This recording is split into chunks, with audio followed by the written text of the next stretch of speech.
to host Lussefärden was originally something that sprung from my interests in trying to give some deeper meaning into the customs that we are surrounded with through the holidays. So when I investigated the old customs of around Yule time in Sweden, I discovered this around with the masked traditions around Lusse, which is December 13th.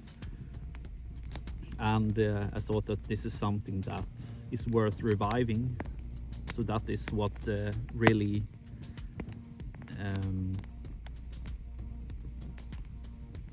which spawned my interest in beginning this tradition.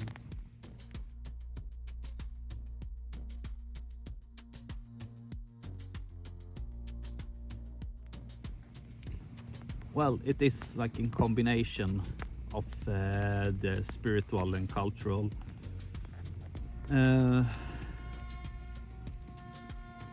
It's of course, as I have said sometimes previously, that for spirituality to feel meaningful, you need to give it a personal meaning. So Lussefärden for me is a combination of cultural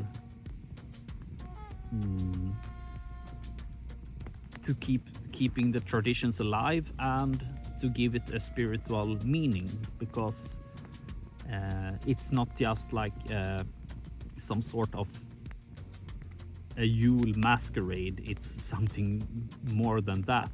So it's about trying to embody the myth. You become the wild hunt.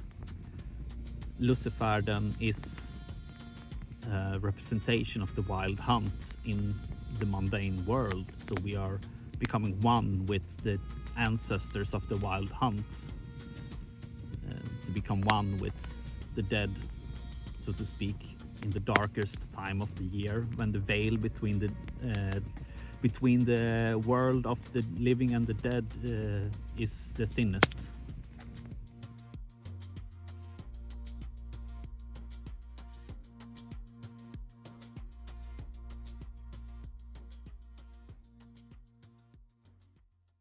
Well, I would say that it's a mixture of all. Of course, aesthetics is something important in the way that we as humans are triggered by what we see. It awakens different emotions within us, gives us different sensations. So of course the aesthetic part of it is of importance, but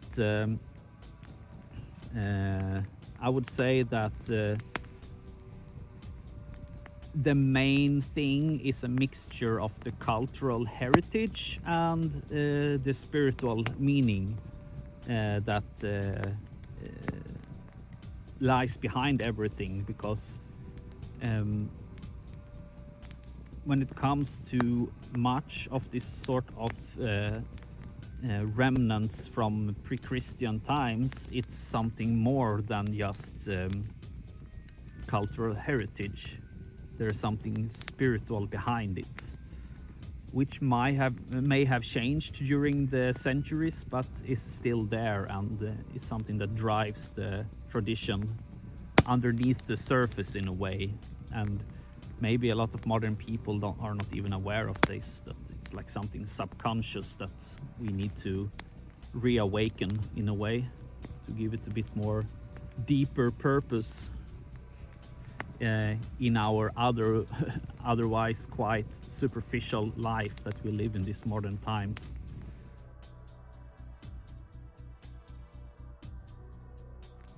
Well, it is, as I said before, the wild hunt. Lussefärden is just one aspect of the wild hunt that specifically takes place at December 13, or the night of December 13.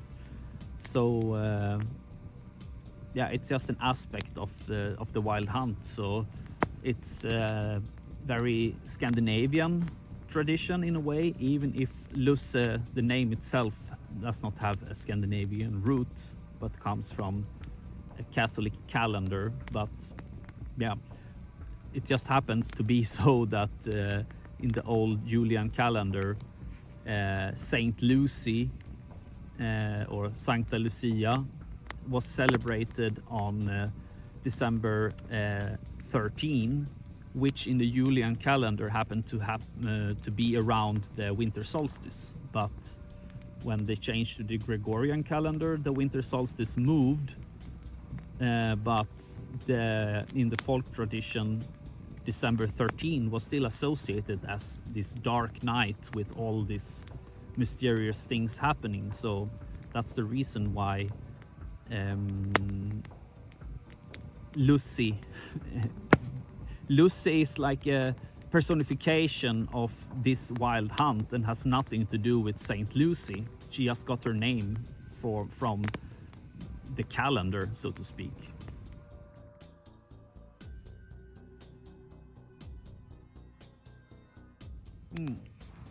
There's probably a lot of things that could be revived, and I already do several of things, but what I want to add more, I'm not totally sure, but of course some of the traditions that I already keep alive can be expanded and yeah, could be given more depth and more elements, so to speak.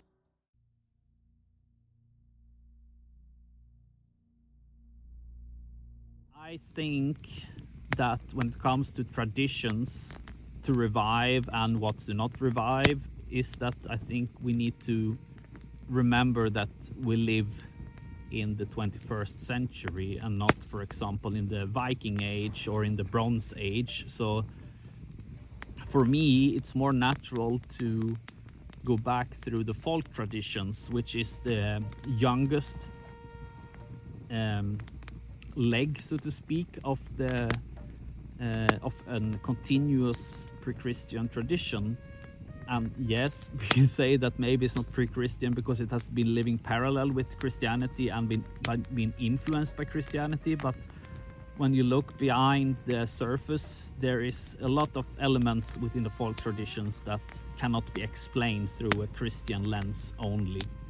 So with that said, I think that the most important is that a tradition, if you want to revive a tradition, is that you need to put it into a context which makes sense for us in the time we live in today.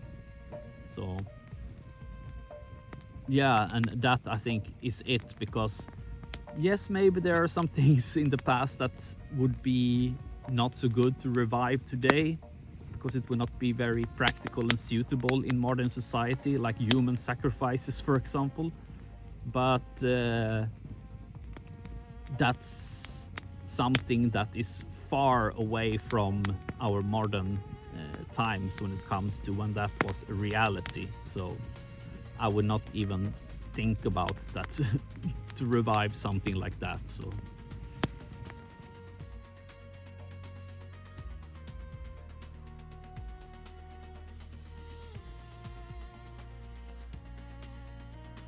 no, I have never done Lussefärden alone. No, I have always had company the years that it has happened, so I cannot really say anything about it. But of course, if I would speculate, I guess it would be a little bit harder to embody an army of the dead, like the Wild Hunt, if you're one person. So that's the only thing I can say about it. So yeah.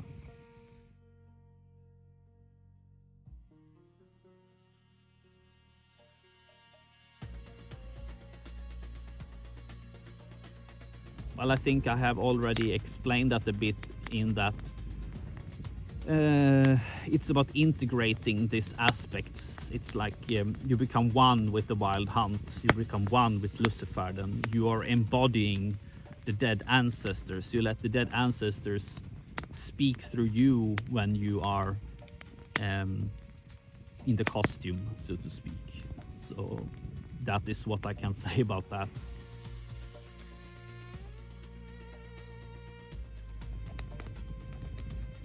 Well, the wild hunt itself is a representation of something out of the ordinary. It's something that in the past was respected by people and feared by people, and then to take part and becoming one with that is, of course, could be seen as a taboo in the mainstream society, even in the past. And I guess that people who were embodying the wild hunt in, for example, dressing up as lussegubbar in Lussefärden, or in the Alpine context where you have the Perstenläufer who was following Persta and, you know, dressed up like Krampus and all these things, that it also was not seen as something normal. It was seen as something a bit dangerous, so to speak. So in that way it is, of course, a bit taboo because it's about breaking the social norms and do things that is considered not socially acceptable in the past. So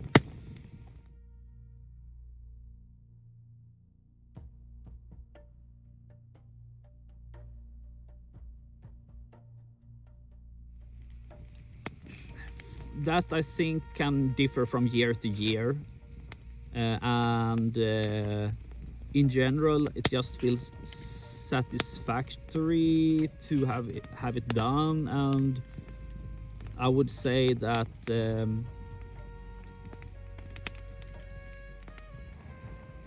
yeah, spiritually it feels like satisfactory to do it.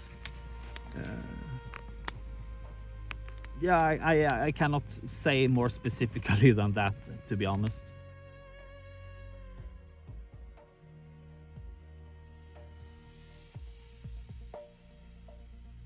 For me, as I said before, it's like the revival of the tradition and to keep tradition alive is what is the main thing, to try to give life and the passings of the seasons and deeper context. So I would not say that it's escapism at all. And I think, well, the difference is, I guess, that you are giving it a deeper spiritual context, because to dress up just like in a costume, it's just like a masquerade. Just because you dress up in a costume, it doesn't mean that you are spiritually understanding what you're supposed to do. And this is something more than just a masquerade or escapism in that sense. So, and to be honest, thinking about falling into some sort of trap with it, I don't care so much about that. It's I live my life, and how other people see or how they do in their lives, I don't care. And for me, I have not even really thought about this, because for me it's just so natural to try to combine cultural elements with my spirituality. It's something that just runs parallel with each other through my life. And by focusing on the passing of the seasons and all the holidays of the year and giving them a deeper spiritual context, it's just something natural to me. So I don't see it as escapism at all.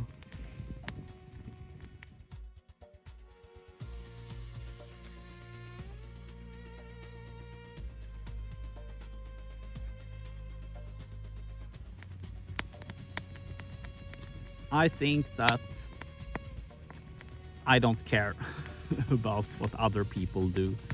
Of course, it's important to keep traditions alive, but when it comes to certain elements of spirituality, like these mumming, masking traditions around the winter time of Northern Europe, it's something that I think should be done if you feel a connection to the tradition and understand the tradition. And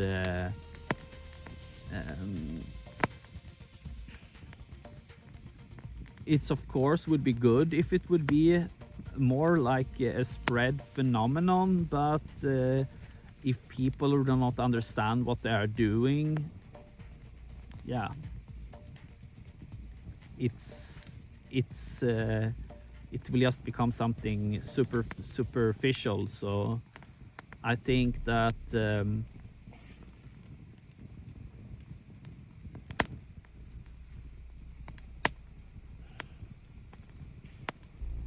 yeah, for the majority of people, they would not understand it at all. And I guess that the very few that have a spiritual understanding of it will be like in minority, and the few other people, they would just be probably people with a bit more atheistic or agnostic perspective that think it as something cool to do, but they don't really understand the depth of it. So, and Abrahamic related people will probably condemn it as something anti-Christian or demonic. So yeah, I don't care anymore to fight against these religions or traditions. I just live my own life, and I'm not interested in affecting society and changing it to become heathen or something like that.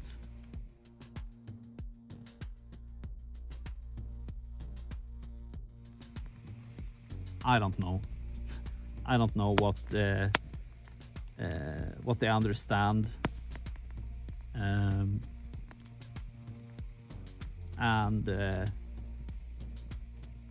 as I said, I'm not interested in being a missionary and convert people or convince them to think or do exactly like me. So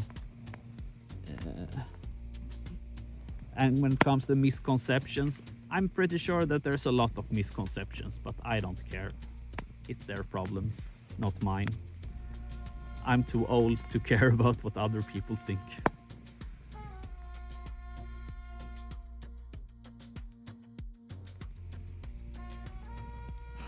Again, I don't know, because I have not heard anything about it, but I'm pretty sure that if some people would observe it from outside, that some people will think it's weird or ridiculous or dumb, but it's their problem, not mine. It's they who lack the understanding of culture and spirituality, not mine. So if the question is how I would respond to it, I don't know. It depends on in which context that would be, but in general, I'm not the person who's arguing on internet, for example, so I would not even care about it. So I will not even respond to it. If somebody is talking to me in person and say something like that, I would just tell them like, okay, I have no interest in arguing with you, but you obviously do not understand this issue, and that's your problem, not mine. So.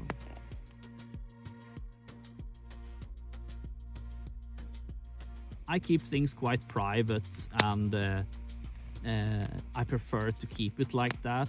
And even though I have no problems talking about these things to people who have a genuine interest and maybe are interested in doing something similar or participating in similar practices, as I said before, I have no interest in preaching or converting people to believe like I do.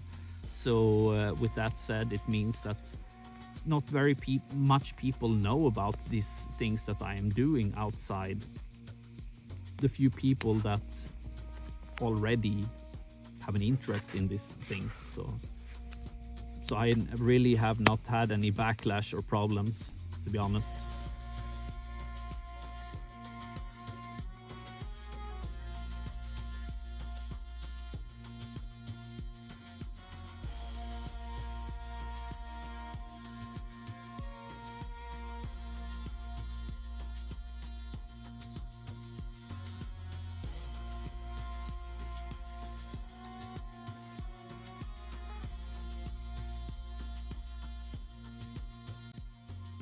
Well, it was actually some year after I bought my property, when I was up on this hill in the forest nearby my house, and I was up there and having a fire and drinking some glögg, which is Scandinavian mulled wine, and I was thinking like, I can do something more with this. And connecting it with the traditions of Lusse.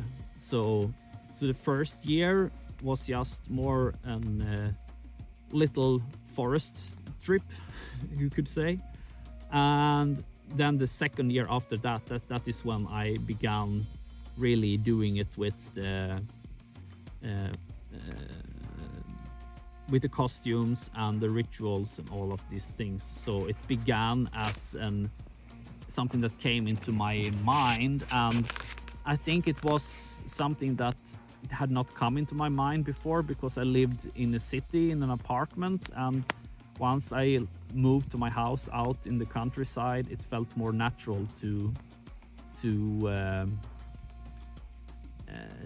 do this, because even if it of course could be possible to do it in a city, I think that it gives it a much deeper purpose and connection to the land to do it out in nature. So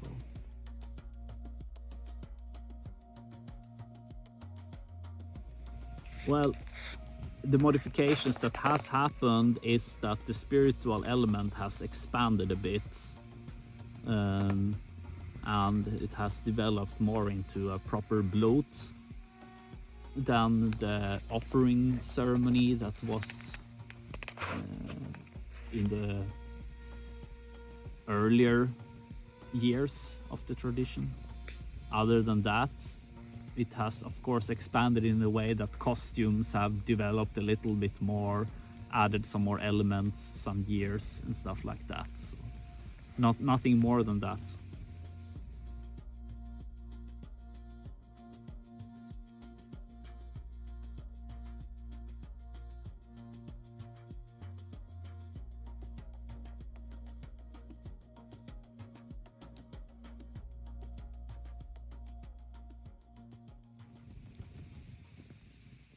I would say that when it comes to the masculine and feminine, when it comes to Odin and Lusse or Lussi, is that Lussi is, in my perspective, an aspect of Hel. And remember that the wild hunt is an ranging host or army of the dead, and the ones who lead the dead in the Germanic tradition is Odin or Hel. So the wild hunt that is associated with Odin or Hel, it makes sense, but that it should be something masculine or feminine per se, I don't think that aspect is as central to the wild hunt. It's more about, as I said, the different entities who are leading the dead. So Odin is leading the dead Einherjar from from Valhalla, and Hel would be leading the Heljarsinnar from Helheimer or Hel, Death Realm. So I think that is the main aspect, and from that we can find a lot of different leaders of the dead. When it comes to the human and bestial Santa Claus versus Krampus, I think that this is partially a Judeo-Christian concept when it comes to the good and the evil, and where Santa Claus is of course the good and Krampus is like the devil. So I think while Krampus most likely have some pre-Christian roots in himself, it has been turned into something very Christian, black and white.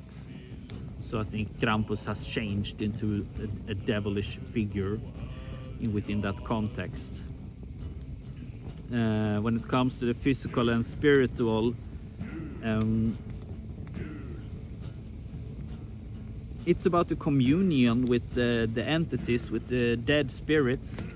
So of course you are sharing it with the dead. So it's about I don't see it really as a split, because I see the communion as something natural in the spiritual context, that you give something to the land and to the spirits. So by Lussefärden we are giving offerings to the spirits of the lands,